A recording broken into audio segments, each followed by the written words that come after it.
안녕하십니까. 일진 작년 1팀의 박유양입니다.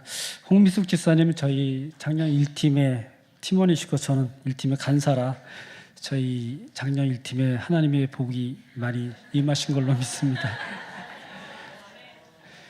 홍대 세교의 해외 단기 선교 저로서는 함께 동참하고 싶었던 선교였습니다. 해외 선교뿐만 아니라 고성 선교회를 포함한 국내 선교회도 동참하고 싶었지만 우리의 선교 시기 때마다 바쁜 업무가 이어져 휴가를 낼 수 없었습니다. 저 개인적으로 인도에 관심이 없었고 사실상 별로 방문하고 싶지 않은 나라였습니다. 제가 인도 선교를 동참하게 된 것은 직장에서 휴가를 낼 수 있는 여유가 있는 시기가 되었기 때문입니다. 이때가 아니면 언제 휴가를 낼지 장담할 수 없었기 때문에 해외 선교이든 국내 선교이든 지금 휴가를 갖기로 마음먹고 인도 선교를 신청하였습니다. 인도 선교를 등록하고 등록에 대한 관련 자료를 인터넷에서 하나씩 찾아보았습니다. 우선 비하르 지역이 어딘지 위치를 확인하였고 한국과의 관계연성을 찾아보았습니다. 그러나 비하르주에 대한 자료는 거의 찾아볼 수 없었습니다. 비하르주의 위치는 인도 북부 동쪽에 위치하고 있었으며 비하르주 북쪽은 네팔과 국경을 접하고 있는 지역이었습니다. 한국과의 관련성은 그다지 없어 보였으며 삼성 엔지니어링이 비하르주 바라우니 지역에 2002년 8월에 정유 단지를 완공한 사례가 있는 정도의 정보만 습득하였습니다. 우리 선교 일정은 4월 28일 날 월요일 날 인천공항 오후 2시 15분 출발하는 에어 인디아 항공에 올라 홍콩을 경유해서 그날 현지 시간 밤 9시 40분경 델리 공항에 도착하였습니다. 실제 걸린 시간은 한 10시간 내외 정도 되는데요. 만약에 직항이라면 거의 유럽에 갈 수 있는 시간이었습니다. 인도는 한국인 입국자에 대하여 도착 비자 신청을 받는 나라였습니다. 무사히 델리 공항에 도착하였지만 도착 비자 신청 단계에서 매우 난감한 상황을 맞이하였습니다. 비자 신청을 받는 델리 공항의 공무원이 무척이나 느긋하고 느릿하게 일처리를 하였기 때문이었습니다. 우리 일행 중 외국인 신분인 두 분의 경우 국내에서 이미 비자를 받았기 때문에 그분들은 입국 심사를 받고 짐 찾으러 나갔으며 나머지 목사님을 비롯한 33명의 일행은 공항 입국 심사대도 거치지 전에 도착 비자 처리로 발목이 잡혀 무려 3시간이 경과된 후에 공항 밖으로 나올 수 있었습니다. 인도는 영어권 국가로서 일상의 공적 업무는 힌디어보다는 영어가 더 잘 사용되는 국가였습니다. 우리 일행 중에는 영어를 정말 한국말처럼 구사하는 형제 자매들이 참 많았습니다. 그럼에도 불구하고 영어 소통은 되었지만 일처리 속도가 늦은 공항 관료들로 인해서 우리 일행들은 꼼짝없이 3시간을 공항에서 묶여 있어야만 했습니다. 그 와중에 우리 문지연 자매는 능통한 영어와 재치 있는 기질을 발휘해서 그 관료 공무원을 잘 관계 개선을 맺으면서 혼자서 비자를 받아 먼저 빠져나갔습니다. 인도에서 받은 첫 인상은 참 답답함이었습니다. 한국과 비교했을 때 대민섬에는 완전 제로였습니다. 공항 밖으로 나오니 그 특유의 후끈한 더위가 온몸을 뒤덮었습니다. 언젠가 우리 교회에서 새벽기도 시간에 세례를 받았던 그 인도 사람 임난 형제가 우리를 반갑게 맞이해 주었고 공항 밖 주차장으로 이동하여 준비된 현지 관광버스에 승차해서 우리가 하룻밤을 묵을 델리 시내 시티 하이트 호텔로 이동하였습니다. 버스에서 내리는 호텔까지 도보로 좁은 길을 한 10여 분을 걸어서 호텔에 도착하였습니다. 호텔에서 방 배정을 받고 호텔 방에 들어와서 짐을 내려놓고 침대를 보는 순간 저는 제 눈을 의심했습니다. 침대 앞 바닥에 바퀴벌레가 거침없이 지나가고 있었습니다. 그것도 3마리가. 제가 옷을 벗으면서 혹시 바퀴벌레가 내 옷 속에 들어가서 설 우리 집까지 묻어오지 않을까 걱정이 되었습니다. 호텔이라고 하기엔 뭔가 한참 부족해 보였습니다. 화장실도 마찬가지였습니다. 변기 뚜껑은 없었고 낡고 변색된 자변기와 화장실 환경 그리고 당연히 있어야 될 타월도 없어서 집에서 가져간 타월을 사용해야 했습니다. 어쨌건 간단히 샤워를 마치고 여행으로 피곤했던 몸을 침대에 누우니 바로 잠이 들어 이렇게 인도에서의 첫날을 마칠 수 있었습니다. 아무리 피곤해도 새벽 기도는 지켜야 하는 것입니다. 그래서 늦지 않으려고 긴장감을 갖고 아침에 일어나서 간단히 세면을 하고 6시 30분에 시작되는 새벽 기도에 10분 정도 참석해서 호텔 1층에 마련된 방에서 새벽 기도를 가졌습니다. 델리시에서 우리가 사역할 비하르주 파트나시는 700km 떨어진 곳에 있어서 인도 국내 비행기로 이동해야 했습니다. 그런데 어떤 문제인지 모르지만 오전 비행기를 타지 못하게 되었고 저녁 밤 비행기로 이동하게 되면서 우리 일정이 하루씩 밀렸고 돌아오는 날이 5월 4일에서 5월 5일로 하루 늦춰지게 되었습니다. 우리 일행은 델리시에서 낮 시간을 보낸 후 저녁 늦은 시간에 델리 공항으로 이동하여 인도 국내선 항공기에 탑승 1시간 30분을 비행하여 비하르 파트나 공항에 밤 10시경 도착하였습니다. 지난 1차 때 악천후로 인해서 델리시에서 발이 묶여 비하르에 갈 수 없었고 제2차 때는 도착 비자 신청의 지연과 국내선 비행의 탑승 지연 문제 등 방해가 있었지만 우리가 보낼 사역지 비하르에 도착함에 대해서 하나님께 감사하였습니다. 어렵게 사역지 비하르에 도착하니 선교를 방해하는 우리가 알지 못하는 어두운 세력이 존재하지 않았나 하는 생각이 들었습니다.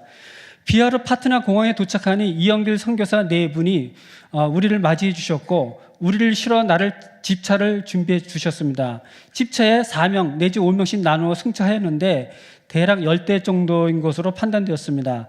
여행사 버스를 이용하는 것보다 집차를 이용하는 것이 더 저렴하고 선교지를 방문 시 버스에 비하여 좁은 길을 갈 수 있어서 유익하다고 현지의 봉사활동자 섬기고 있는 한국의 지훈이라는 학생이 알려주었습니다. 비하르 파트나시 호텔에 오니 델리와는 다르게 호텔의 생태는 매우 깨끗하고 쾌적하였습니다. 저는 같은 3분이 저와 함께 저를 포함해서 3시 방 배정을 받았습니다. 냉장고가 없는 것을 제외하고는 꽤 괜찮은 호텔이었습니다. 이 호텔에서 우리는 사역이 마쳐질 때까지 5일을 머물렀습니다. 다음날 4월 30일 수요일부터 본격적인 사역이 시작되었는데 호텔에서 사역지 낙타선까지는 먼 거리에서 역시 집차를 이용하여 1시간 이상 이동하였습니다. 비하르 현재 집차는 지금이 생산이 단종됐지만 예전에 현대자동차에서 생산된 갤러퍼 또는 쌍용차에 역시 단종된 코란도 패밀리 집차와 비슷한 차량의 집차였습니다. 그 집차를 이용해서 낙타섬 또는 기타의 사역지로 이용하는 데 사용되었습니다. 인도는 영국 식민지의 영향으로 차량이 왼쪽으로 통행하고 차량의 운전석은 오른쪽에 있어서 차량 진행 방향이 우리나라와 반대였습니다. 인도의 도로는 매우 좁고 혼잡하였습니다. 인도에 있는 동안 델리 중심가를 제외한 모든 도로는 대부분 보도와 차도가 구분되어 있지 않는 도로였고 보도가 있다 해도 거의 사용치 않고 차도로 사람들이 다닐 수밖에 없는 구조였습니다. 비하르 현지의 도로 사정을 말씀드리면 도로 포장은 되었지만 대부분 도로 보수가 지속적으로 이루어지지 않아서 도로의 많은 부분이 파손이 심한 상태여서 자동차의 승차감은 포기를 하였습니다. 도로에 중앙선도 있었지만 역시 언제 마킹한 것인지는 모르지만 거의 중앙선이 보이지 않았고 중앙선과 상관없이 마주오는 차만 없으면 중앙선을 넘나들며 차량이 운행되었습니다. 도로에는 짐승들도 함께 다녔는데 소도 거리를 배회하고 있었고 개들도 상당히 많았습니다. 개들도 도로를 배회하고 있었고 또 어떤 경우에는 멧돼지들도 도로를 다녔었는데 신기한 것은 멧돼지들이 도로뿐 아니라 일반 들에서도 있었는데 사람들에게 달려들지를 않고 거리를 배회하고 있었습니다. 거기에다 릭샤라는 교통수단이 있는데 자전거를 개조해서 뒷바퀴가 2개인 자전거로서 앞에 운전자 1명이 자전거를 운전하고 뒷줄에는 3명이 탈 수 있는 일렬의 의자를 설치한 자전거입니다. 그 다음에 오토바이를 개조해서 역시 뒷바퀴가 2개인 3륜 오토바이인데 오토 릭샤라고 이름이 붙여져 있습니다. 1렬 운전자가 운전을 하면 운전자 옆으로 각각 1명씩 2명이 탈 수 있고 뒷열에 3명이 탈 수 있으며 마지막 열에는 서로 마주보고 2명이 앉아 탈 수 있는데 총 8명이 탑승 가능합니다. 오토릭샤는 택시 역할을 하는 교통수단으로 보였습니다. 이러한 교통수단을 포함해서 짐승, 즉 소와 개, 또 가끔씩 멧돼지, 그리고 걸어 다니는 사람, 속도가 느린 릭샤와 오토릭샤가, 또한 최근 개발된 신차, 새 차들이 서로 섞이면서 서로 간의 간섭으로 차량 속도가 매우 느리고, 빈 공간만 있으면 차량들이 그 빈 공간을 찾아 운행하느라고 중앙선과 상관없이 좌우로 이리 가고 저쪽으로 가고, 속도가 높이다가 또 급정거하다가 다시 출발하는 등 차량으로 이동하는데 매우 혼란스러운 도로 사정이었습니다. 뿐만 아니라 크락슨을 누르는데, 보통 우리 한국 같으면 한 번을 누르거나 두 번을 누르는데, 여기는 그냥 계속 크락슨을 누르면서 진행하는 그런 사정이어서, 도로 밖을 나중에 이제 우리가 사역지에 가서 생각해 보니까 귀가 멍할 정도로 그 크락슨 소리가 도로에서 넘쳐나고 했었습니다. 또 시내를 벗어나 외곽 쪽으로 가면 그 먼지가 많이 일어나서 앞에 있는 차량이 보이지 않을 정도로 먼지가 상당히 많은 곳이었습니다. 오늘 예배 때 보셨던 NC 뉴스에 나오는 사역주를 여러 군데 방문하였습니다. 인도에서는 외국인이 인도인에게 전도를 할 수 없도록 법으로 금지하고 있었습니다. 이영길 선교사 부부도 선교사 자격으로 활동하고 있지 않으며 현지에서 선교사라는 것이 밝혀지면 추방당한다고 하였습니다. 거리를 다니면서 인도인들에게 전도를 할 수 없었으며, 이영길 선교사가 활동하며 양육되어진 마을이나 교회, 고아원, 선교센터 등 제한적으로만 한정된 지역 장소에서만 전도를 할 수 있었습니다. 방문한 곳들은 주로 어린이 사역이었으며, 그곳에서 풍선을 이용한 모양 만들기, 복음 팔찌 만들기, 그리고 현지 어린이들에 대한 이발 사역, 또 찬송가를 함께 불렀고, 방문지에서 어린이들에게 힌디어를 한글로 적은 오영리를 우리 선교대원 한 명이 서너 명의 현지 어린이들을 모아놓고 읽어주었고, 오영리를 읽을 때 우리가 한글로 된 힌디어를 읽을 때 따라 읽도록 하였습니다. 한글로 된 힌디어이지만 어린이들의 발음이 우리가 읽어주는 발음에 거의 유사하였고, 알 수는 없었지만 그 오영리를 이해하는 것으로 보여졌습니다. 오영리 마지막 부분에서 영접 기도를 따라 읽도록 하여 그들이 예수 그리스도를 나의 구주, 나의 하나님으로 영접하도록 그들의 영혼이 구원되도록 도와주었습니다. 이번 인도 선교 중 저에게 감동된 순간이 있었습니다. 목요일 저녁 이영길 선교사님의 한국센터인 가나안스쿨에서 선교사님 부부와 사역을 함께하는 현지의 인도인들, 그리고 우리 일행들이 함께 간증을 포함한 만남의 시간을 가졌습니다. 그곳에서 현지 사역자들의 간증을 들을 기회가 주어졌는데, 그들은 모두 하나님께서 놀라운 방법으로 그들을 선택하여 사역의 자리로 보내셨다는 사실입니다. 그들의 간증을 다 들려드릴 수는 없고, 그 중에 한 분의 간증을 잠깐 소개해드리겠습니다. 이름은 라울 야단이고 인도인 전도사입니다. 아키풀 마을에서 사역 중이며, 마을 단위로 10개의 마을이 있는데 한 마을씩 다니면서 사역을 하고 있는 전도자입니다. 라울 야단은 본인은 힌두 가정 출신이며 자신이 자라난 마을 또한 모두 힌두 사람이었다고 합니다. 하나님이 그 가운데서 본인을 택하셨다고 간증하였습니다. 라울 야단은 하나님을 몰랐고 힌두식으로 우상 숭배하며 살았다고 합니다. 우상 숭배를 열심히 했는데 9년 동안 음식을 먹지 않고 물만 먹으며 우상을 섬겼다고 합니다. 예수님을 만났을 때를 이렇게 간증하였습니다. 인도 동북부에 메달라야 지역이 있는데 그곳에 살 때의 일입니다. 거기서 네팔 사람이 있었고, 그 네팔 사람을 만났고, 그 네팔 사람이 집에서 월세를 얻어 살게 되었습니다. 그 집 주인은 라울 야단에게 예수님에 대하여 이야기를 들려주었고, 라울 야단은 당연히 예수님을 받아들이지 않았습니다. 그 집에 세를 살면서 힌두 우상을 섬겼지만 집주인은 그것에 대하여 핍박하거나 금지를 요구하지 않았습니다. 그러던 어느 날 주인집 창문이 열렸는데 그 집주인이 라울 야단을 위하여 울면서 열정적으로 기도하는 것을 보게 되었습니다. 그 기도를 보는 순간 화가 치밀어 올랐다고 합니다. 집주인이 나에게 마법이나 마술을 거는 게 아닌가 하는 생각이 들었기 때문이었습니다. 그런데 그 집주인은 날마다 울면서 자신을 위해 기도하는 것이었습니다. 얼마 후에는 성경을 읽어보라고 본인에게 선물로 주었다고 합니다. 그러나 그 자리에서 주인에게 성경을 돌려주었습니다.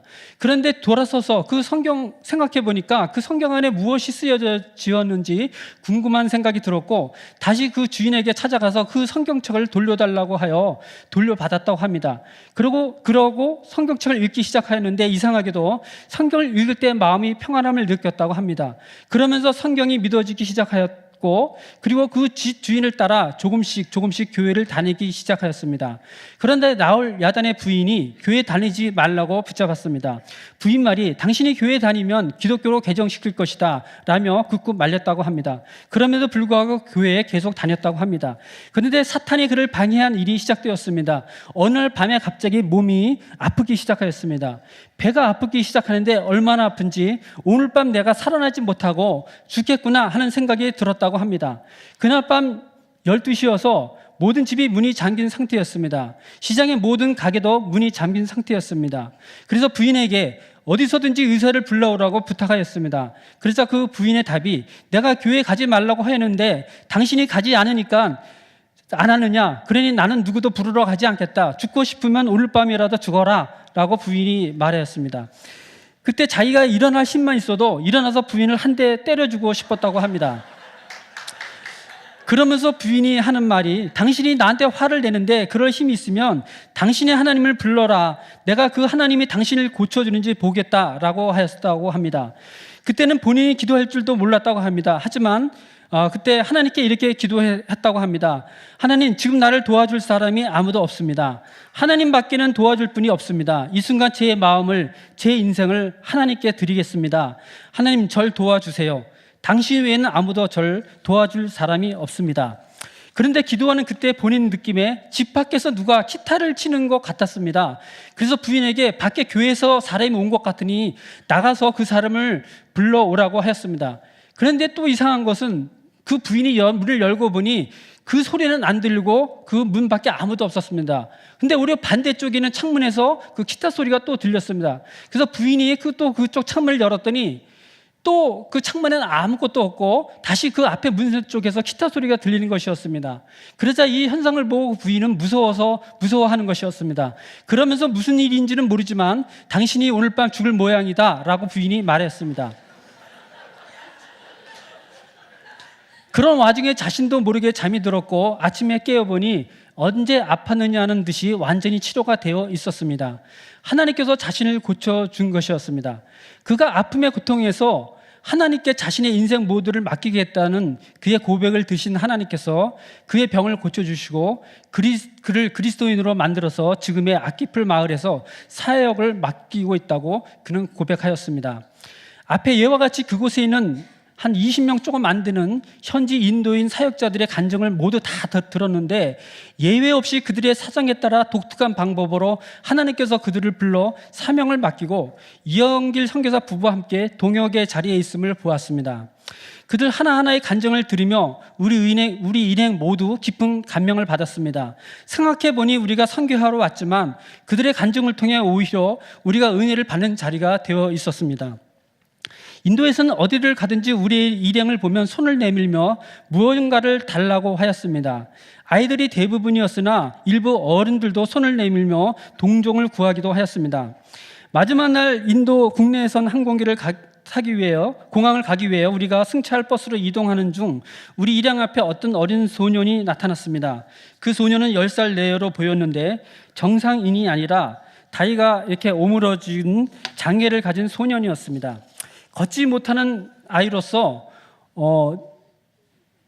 네 모퉁이에 바퀴가 달린 직사각형의 나무 판지에 앉아서 그 소년은 두 손을 모으고 애절한 표정으로 무언가 줄 것을 요구하였습니다. 우리가 차를 이동하는 중이었는데 그 바퀴 달린 나무판에 앉아 불편함을 무릅쓰고 계속 따라오면서 저와 눈이 마주치면 또 두 손을 모으고 애절한 표정으로 무언가 줄 것을 요구하였습니다. 참으로 난감한 상황이었습니다. 전 그 아이에게 아무런 도움을 줄 수 없는 현실에 마음이 매우 무거웠습니다. 저도 오늘 목사님 메시지 하셨는데요, 베드로 요한처럼 내게 은과 금은 없지만 내게 있는 것으로 내게 주노니 그리스도 이름으로 일어나라 라고 외치고 싶었지만 저의 작은 믿음이 실천을 하지 못하였습니다. 5월 1일 토요일 마지막 사역을 앗기풀 마을에서 하였는데요, 그 마을에 마을의 3명의 청년이 제 앞으로 다가왔는데 그들은 한 10대 말 되는 고등학생 정도의 나이로 판단되었습니다. 저에게 다가와서 영어로 말을 걸었습니다. 자기 둘은 형제이며 옆에 사람은 자기 친구라고 소개하였습니다. 이 단문으로 영어 단문으로 말을 주고받았는데 그 마을에서 그들은 영어를 배우고 있어서 아마 저를 보더니 외국인이라 자신들이 배운 영어를 외국인과 나누고 싶었던 것으로 판단되었습니다. 저는 영어를 할 줄 모릅니다. 단지 그들과 단문의 영어로 주고받았는데 그 아이들도 역시 영어를 배우고 있는 중이라 서로 짧은 단문만 주고받았습니다. 비하르에는 인도 중에서도 시골에 속하는 아주 외진 곳입니다. 그것은 매우 가난하고 경제적으로 어려워 부모들은 자신의 아이들에게 영어를 가르치고 싶지만 가르칠 수 없는 형편입니다. 저는 이런 생각을 한번 해보았습니다. 우리 교회가 단기 선교이지만 향후 이 단기 소위가 쌓여서 인도에 대하여 더 알아가고 연구해 가면 그들에게 효과적인 선교 방법을 터득해 나갈 수 있다고 믿습니다. 예를 들어서 영어를 가르치고 싶지만 경제적인 이유 때문에 자녀들에게 영어를 가르치지 못하는 마을의 아이들을 모아서 영어 학교 또는 영어 교습소를 설립하여 우리 교회 영어를 잘 구사하는 청년들을 그곳에 상주시키면서 보통 상주 기간을 한 달 또는 그 이상의 그 중기간 지속적이고 연속적으로 교대로 파송하여 영어 교습을 통해서 그들에게 복음을 전하고 그리스도인으로 양육시키는 것도 한 방법일 수 있겠다라는 생각을 가졌습니다. 앞으로 인도의 비하르뿐만 아니라 인도의 다른 지역도 선교지로 개발될 것을 믿습니다. 그리고 인도뿐만 아니라 다른 국가로 확장시켜 나갈 것도 믿습니다. 이 일을 위해서 우리 성도들께서 많이 참여해 주시고 또 물질로도 지원을 해서 해외 및 국내 선교의 전진기지가 되는 우리 홍대 세요가 되었으면 하는 바람입니다. 이번에 인도 선교에 참여토록 기회를 부여해 주신 우리 성도님들과 홍대 세교의 모든 분들께 감사드립니다.